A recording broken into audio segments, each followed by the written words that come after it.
Texas ended Saturday with another win after beating the Mississippi State Bulldogs 35-13 in their first SEC game. While the scoring makes it look like Texas dominated, Mississippi State kept it a game starting the second half.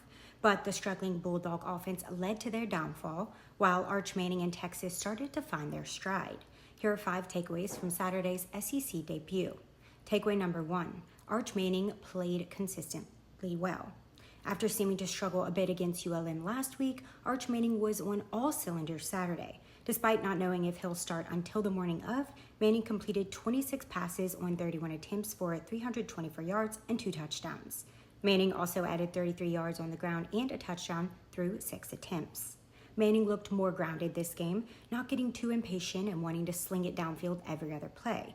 He instead opted for more checkdowns and quick passes that would pretty often work. Once he got his legs moving in the second half, the Bulldogs had no answer for the quarterback both on the ground and in the air. With Ewers coming back soon, Arch made sure to go out with a bang.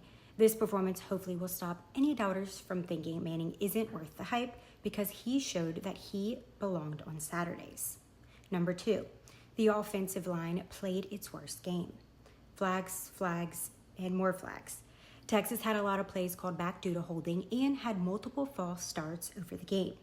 2 sacks also tied for the highest allowed for the season. Texas still has a very strong offensive line, but they couldn't ever really get it together. These kinds of mistakes will get Texas in trouble in bigger games.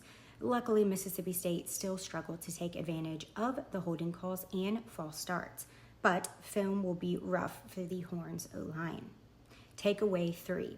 The defense found themselves in the second half. It's crazy to say 13 points is the highest the defense has given up so far this season. They only allowed 6 points in the first half, but Mississippi State put a ton of pressure on them. Texas struggled with the run game in the first half. The Bulldogs had more yards on the ground than through the air with 150 rushing yards. State was able to get consistent short gains, which helped them continually pick up 3rd and shorts, keeping them on the field for extended times. In the second half, it seemed like the defense had a lot more control with the run game, and they didn't let Mississippi State get going with the passing game. If not for one big pass play in the second half, the Texas D would have shut down State. But once they settled down, it was another show that was expected out of the D. A bye week will hopefully provide some help for the run defense. Takeaway number 4, run game needs to wake up sooner. Texas opted not to run it that often at the start of the game, but having negative yards rushing with 2 minutes left in the first half should never happen against a defense like Mississippi State. Once the second half hit, Texas hit the ground running, scoring 2 rushing touchdowns, including a nice 26-yard rush sneak play with Isaiah Bond. Jaden Blue didn't get much going after a 4-touchdown performance last week. Granted, he wasn't as involved. He only rushed for 36 yards off 6 attempts and a touchdown. He also struggled with keeping the ball, having 2 fumbles that Mississippi State recovered. Trey Wisner was the leading rusher on the day with 88 yards off 13 carries. Tariq Gibson did not get any carries until the third quarter, getting 16 yards on 4 attempts. And the last takeaway, no need to panic on Texas just yet.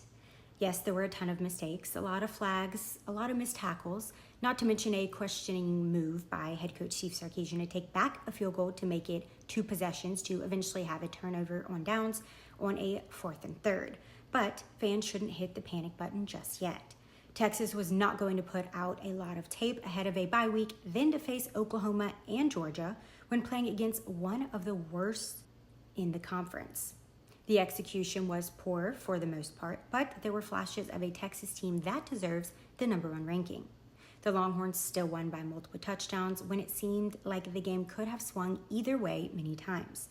The team is resilient, and they never got desperate despite how close it was. In a week where the top of the SEC struggles, i.e. Ole Miss, Georgia, Texas is just fine, and they will be fine moving on. The Longhorns now get a bye week before they head to Dallas to face Oklahoma in the Red River Showdown on October 12th with kickoff at 2:30. From Texas Longhorns on SI, I'm Alexandra Cox.